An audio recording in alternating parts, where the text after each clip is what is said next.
ceeb ba nga xam ne amoon na ci jamonoy Covid 19 une information très chaude monsieur Fall Damel ban xalaat nga ci am réaction bi nga ciy def par rapport ak traitement justice ci dossier reddition des comptes bi nga xam ne gannaaw gouvernance évidemment il faut qu'il y ait reddition des comptes.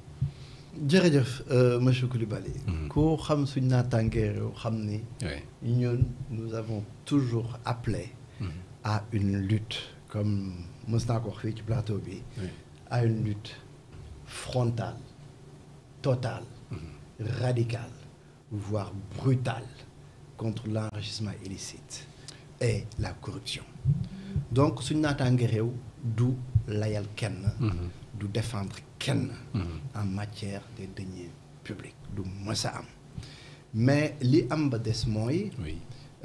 il faut que Pastef par rapport ak li ñu doon dénoncer yëpp bi nekkee dans l'opposition.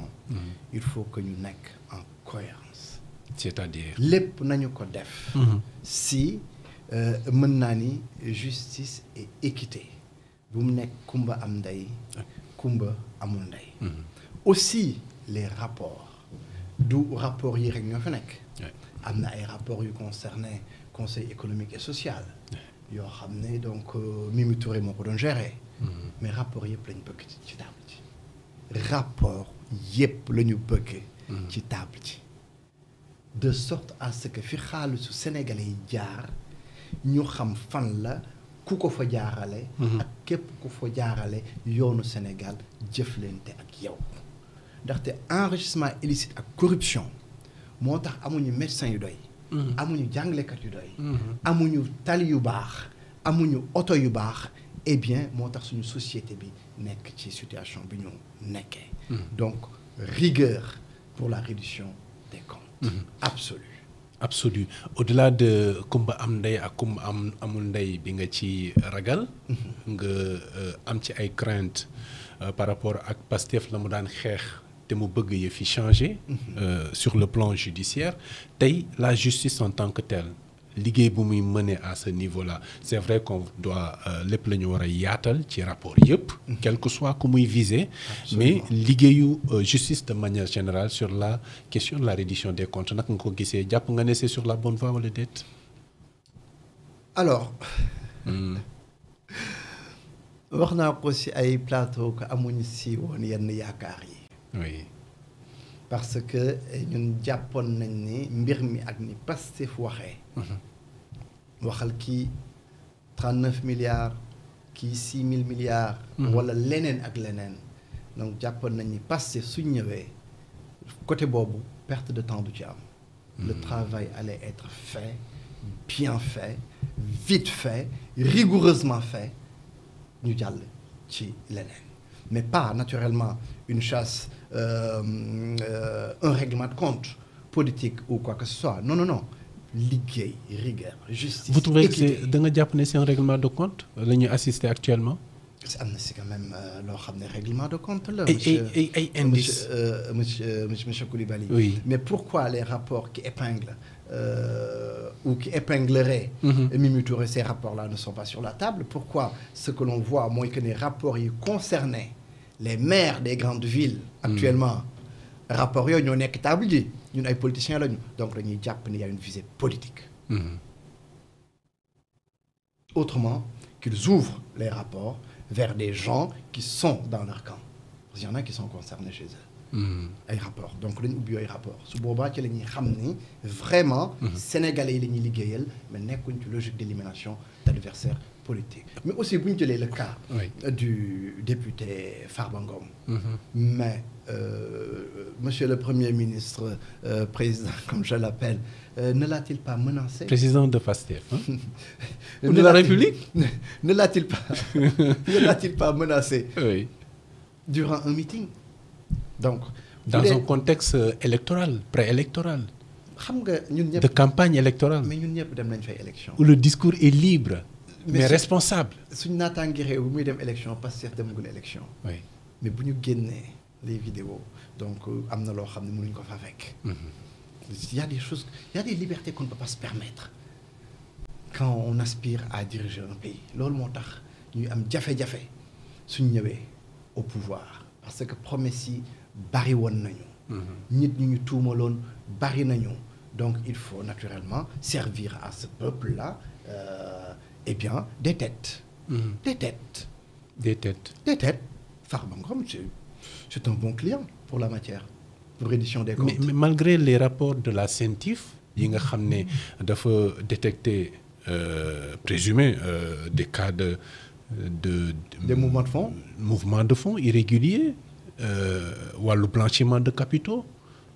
yooyu nga xam ne est-ce que mën nañu jàpp ne c'est purement de la politique d'autant plus que c'est un organe de traitement de l'information financière koo xam ne tous les circuits en tout cas fii xaalis di jaar yëpp ñu jàpp ne amul benn régularité détecté nañ ko ba saisir de la justice est-ce que mën nañu wax politique à ce niveau-là. Mais dans la démarche. Oui.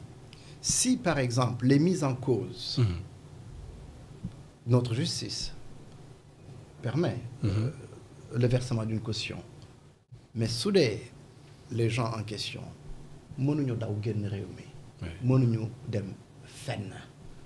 su dee caution boobu fay nañu ko mais à quel titre serait-il des dangers publics serait-il tenté de fuir le pays. dañu waroon nangu seen caution.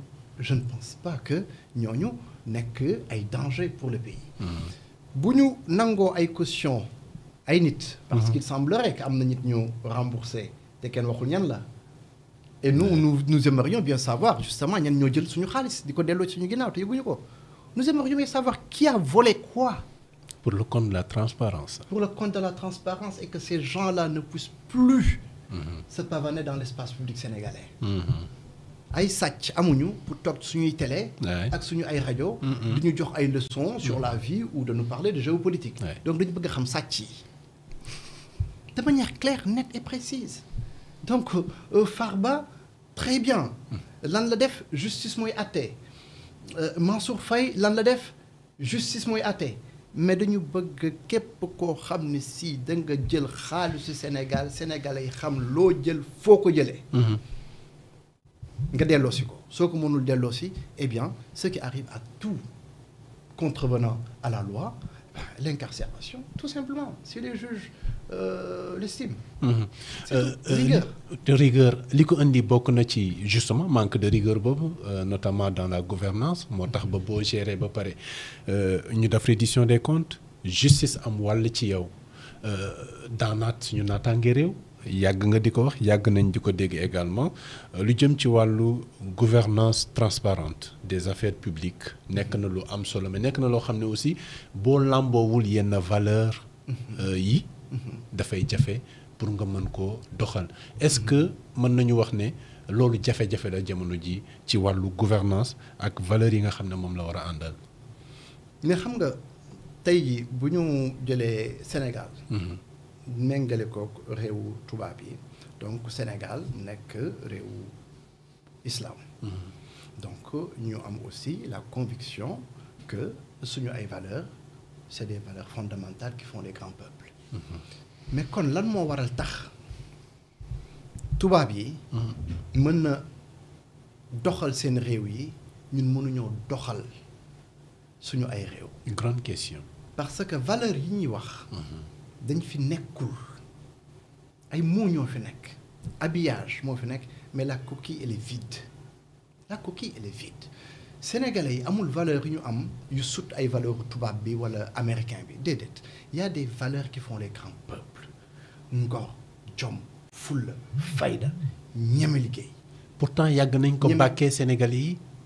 mais bàkk bi mi ngi fi. oui mais jëf ji dafa woroo ak bàkk bi te li ñuy wax dañ ko xam bu baax a baax que ni ngor gi jom ji fulla ji tey jii bu ñu lambee suñu mbokk sénégalais ñu ngi koy fekk ñoom néew nañu lool. néew nañu. bu ñu demee dans les villes occidentales. oui ville boo ci dem maire bi ngay xam en tant que kilifa. maire bi ngay xam en tant que kilifa et d'ailleurs à la télé ou dans les magazines et autres. mën nga xam peut-être l'adjoint chargé du comment dirais-je du trafic ak yu demee noonu parce que la mobilité urbaine ak yu demee noonu mais doo fa dégg ñu naan la kilifa. Sénégal chaque 100 mètres am na kilifa gu fa toog kilifa gu fa dëkk gu Sénégalais c'est un problème du problème.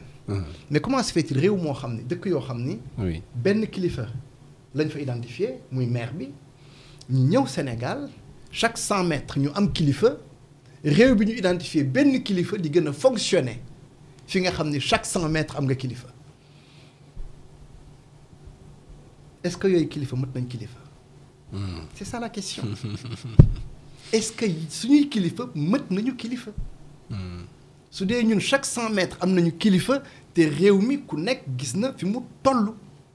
kilifa yu bëri yooyu qu'est-ce que ça peut signifier au regard de la situation actuelle.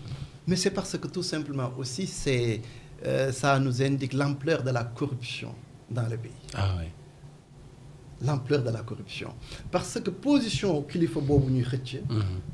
mais très souvent dafay am ay rentrées financières ay avantages. facteur d'influence. facteur d'influence également. donc moo tax réew mi ñu ko jug xëccu kilifa léegi bu ñu xëccoo kilifa googu fan la ñuy wut si n'est-ce pas le politicien. politicien bi moo leen di woo ci ay manifestations wam ñoom ñu koy woo aussi ci manifestations yi ñuy jokkalante ay teranga et tout ça sur le dos des Sénégalais c'est ce qui se passe dans ce pays bu kilifa yi mutuñ kilifa réew bi du mel ni mu mel. réew mi ngor gi. oui jom fulla fayda daf